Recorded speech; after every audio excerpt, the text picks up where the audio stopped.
President Lyndon B. Johnson, on August 6, 1965, signed into law the 1965 Voting Rights Bill.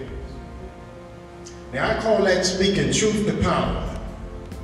It took hundreds of ordinary citizens just like us to bring about this transformative legislation that has expanded this vote to folks who never thought they could vote, folks who lost their lives, folks who lost their jobs, folks who lost their spirit in many cases. And I want to speak to us today, but first I want to just give some examples, because sometimes we need to know what comes about as a result of our struggle. Well, let me just tell you a few things that took place after this march and this voting rights bill.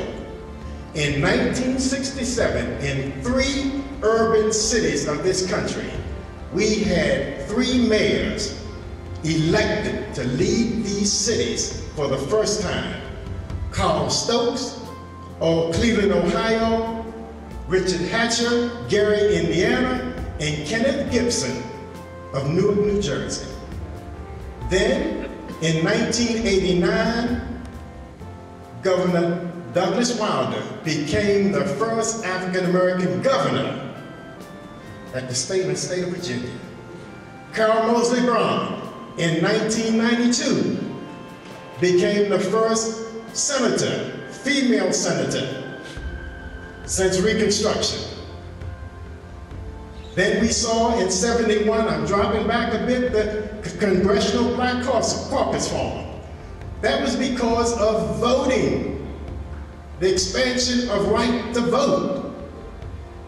Then we can look at, we move on, we see Reverend Sharpton, Reverend Jackson, who came out and ran campaigns to lead this country. Shirley Chisholm, in 1972, ran for president. And look at the White House today.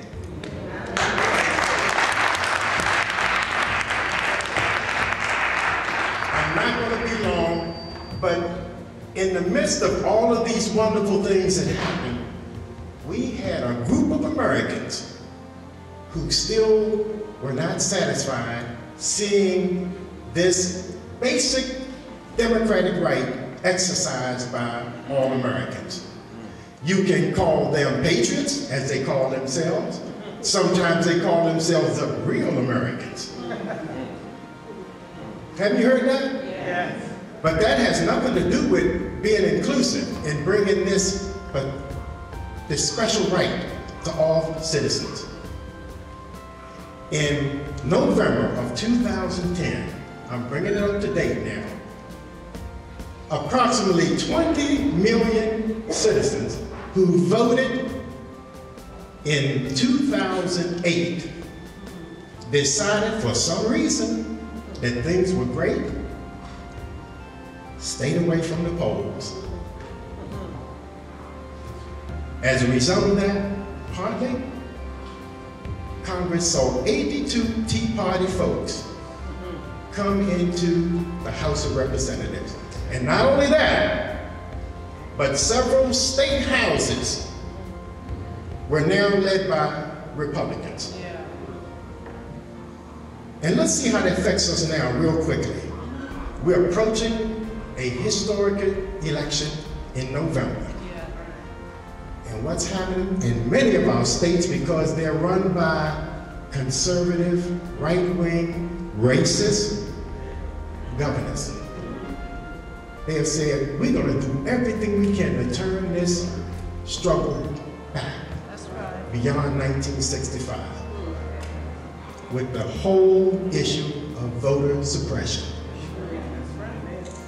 Here's where we come in, brothers and sisters. And I want to talk as a family here. We stayed home, many of us stayed home from the polls in 2010. We've seen what's happening. If we don't get up, register to vote, and vote. It doesn't matter whether President Obama remains the president. If he has a Republican House and a Republican Senate, you see how his hands are tied now with just having access to one house of the Congress, and that's the Senate. We can make a change because nobody holds you back from voting because they just hate you. There's a fear. They fear the vote of youth, of seniors, of African Americans, of Latinos. And you know what I say? Let's prove them right to be fearful.